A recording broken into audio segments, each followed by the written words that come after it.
Екінші дүниежүзілік соғыс 1939 жылдан 1945 жылға дейін созылды.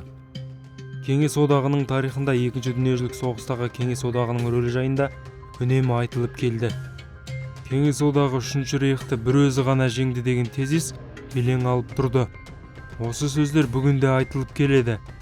Әсіресе Ресей басшысының аузынан жиі естиміз. Бұл тезистің абсурдтық жағдайға жеткендігі соншалық еуропалық немесе басқа елдер тұрмақ, кеше ғана Кеңес одағының құрамында болған елдердің бұл жеңіске қосқан үлесін жоққа шығару белең алып бара жатыр. Осы арада бір сұрақ туындайды. Кеңес одағы Германиямен тек 1941 жылдан бастап қана соғысты. 2 жыл бойына Кеңес одағы қайда болды? Осы соғыстағы Американың рөлі қандай? Шынтуайтына келгенде одақтастар Кеңес одағын тасталқан болып жеңілуден сақтап қалды.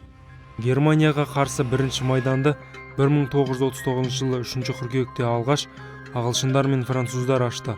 Ал дәл осы кезде Кеңес одағы фашистік Германияның одақтасы болатын. Одақтас ретінде мұнай, мақта, бензин, бидай және тағы да басқа соғыс жүргізуге қажетті тауарлармен Германияны қамтамасыз етіп отырды. Онымен қоса Кеңес одағы Германиямен бірігіп Польшаға соғыс ашады. Ал негізінде оған дейін Кеңес одағы Польшаға шабуыл жасамау жайлы келісімге қол қойған болатын. Осыдан кейін Германия мен өзара шабуыл жасамау жайлы келісімге қол қояды. Германия мен Еуропаны бөлісу жайлы келісімге келеді. Егер де Америка құрама штаттары, Ұлыбритания сияқты одақтастар болмағанда, Германия Кеңес одағын жер бетінен жойып жіберер еді. Мына суретте америкалықтар шығарған кеңестік Р-39 жойғышы. Бұл әуе әбжыландары КСРО-ға ленд-лиза бағдарламасы арқылы жеткізілді. Ұшқыш Александр Покрышкин 59 жау ұшағының 48-ін дәл осы әуе әбжыландарымен атып түсірген. Көпшілік біле бермес, Франция жылдам тасталқан етілсе де, ағылшындар Германиядан қорықпады. Гитлерге қарсы бір өздері ғана соғысты. Біз соңына дейін барамыз. Францияда соғысамыз. Теңіздер мен мұхиттарда соғысамыз. Күш алып, әуеде соғысамыз. Қалайда өз аралымызды қорғаймыз. Осы ұранмен британдықтар неміс машинасына қарсы тұрды. 1940 жылдың 9 шілдесінен 30 қазанына дейін созылған Британия үшін болған ұрыстардың өзінде ағылшындар 1700 неміс ұшағының көзін жойған. Ал Атлантика үшін болған айқаста одақтастар 700-ге жуық неміс субмаринін суға батырды. Германия осы ұрысқа көп ресурсын жұмсады. Суасты кемелері Германияның әскери қуатының элитасы болатын. Сол үшін Гитлер суасты флотынан ештеңені аямады. Мына суретте софиялық тұрғындар кеңестік сарбаздарды құшақ жая қарсы алуда. Суреттегі кеңес сарбазының танкілері Валентайн деп аталады. Бұл танкілер КСРО-ға ленд-лиза арқылы жіберілді. Яғни Америка құрама штаттарынан келді. 1940 жылдың 26 шілдесінде одақтастар тағы бір майдан ашты. Одақтастар Жапонияның ақштағы барлық активтерін бұғаттап, Жапонияға мұнай тасымалдауға эмбарго жариялады. Осылайша ақш Германияның одақтасы Жапонияны арандатып, өзіне соғыс ашуға мәжбүрледі. Мұнайынан айырылған Жапония Америкамен әлек болып, қиыр шығысқа шабуыл жасай алмады. Нәтижесінде Кеңес одағының қиыр шығысындағы Сібір дивизиялары Мәскеу қорғанысына атсалысты. Одақтастар немістердің таяу шығыстағы мұнайға қол салуына жол бермеді. Курскідегі шайқас кезінде одақтастар Сицилияға әскер жіберіп, Италиядағы соғыс кампаниясын бастады. Нәтижесінде Гитлер өзінің резервтерін КСРО-ға қарсы пайдалана алмай қалды.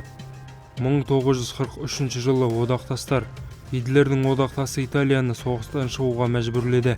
Мына суретте Харри Кейн, яғни дауыл ұшағына сынақ жасаушы кеңестік бригада. Бұл модельдегі жойғыштар ленд-лиза арқылы Кеңес одағына жеткізілді.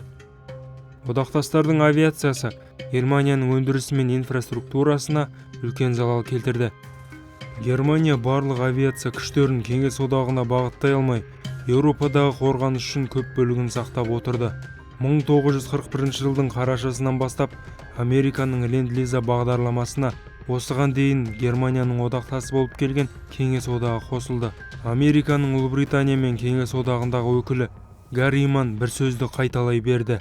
Ол өз сөзінде Кеңес одағына көмекті беру керек және тағы да беру керек. Қайтарымын сұрамау керек, деді. Мына суретте кеңестік танкішілер М3А1 Стюарт танкісінде отыр. америкалық дулығаларды, америкалық Томпсон пулеметін, М19-19А4 пулеметін қолдану үстінде.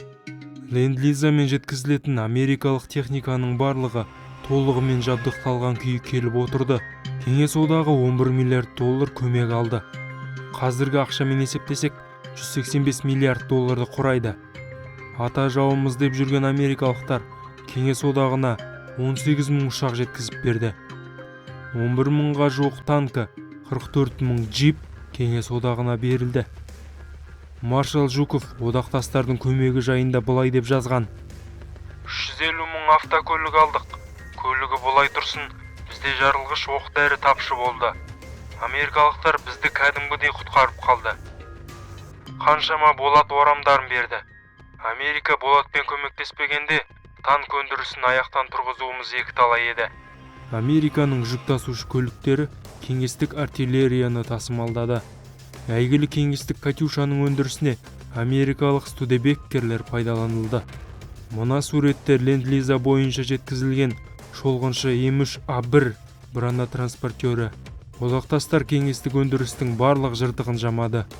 1942 жылдың қаңтарына таман кеңестік өнеркәсіп тоқырауға ұшырады. Оқ-дәрі мен жарылғыш заттарды шығаратын өндіріс орындары үлкен зардап шекті. Алюминий өндіретін 3 зауыттың біреуі ғана қалды. Оның өзі Уралдағы ең шағын зауыт болатын. Алюминий шығаруға үлкен көлемдегі электр қуаты қажет. Сол үшін зауыттар Днепр мен Вулховтағы электростанциялардың жанында орналасты. Кейіннен онда немістер келді. КСРО соғыс кезінде 263 мың тонна алюминий өндірді. Ал одақтастардан 328 мың тонна алюминий алды. Демек кеңестік ұшақтардың жартысынан көбіне америкалық және канадалық алюминийлер қолданылған.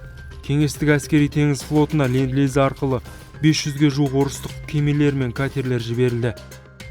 Олардың қатарына 28 фрегат, 89 тралшы, 78 суасты кемелерін аулаушылар, 60 күзет катері, 166 торпедалық катер, 44 десантты кеме жатады.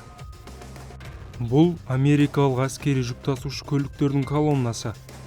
Олар Иран арқылы Кеңес одағына Ленд-лизаны тасымалдауда. Одақтастардың берген автокөліктерінің саны Кеңес одағының өздері өндірген автокөлік санынан 1,5 есеге көп болды. Соғыс кезінде КСРО өздері локомотив шығармады. Америкалықтар 1900 паровоз бен 66 дизельді электровоздарды көмекке берді. Барлық жарылғыштардың көп бөлігін одақтастар берді. Осы көмектің арқасында кобальт өндіру 2 есе, қалайы өндіру 3 есеге артты. Америкалық консервіленген ет 100 мыңдаған адамды аман сақтап қалды. КСРО көмек ретінде 4,5 миллион тонна азық түлік алды. Мына суретте М3С генерал Ли америкалық танкілер ротасы.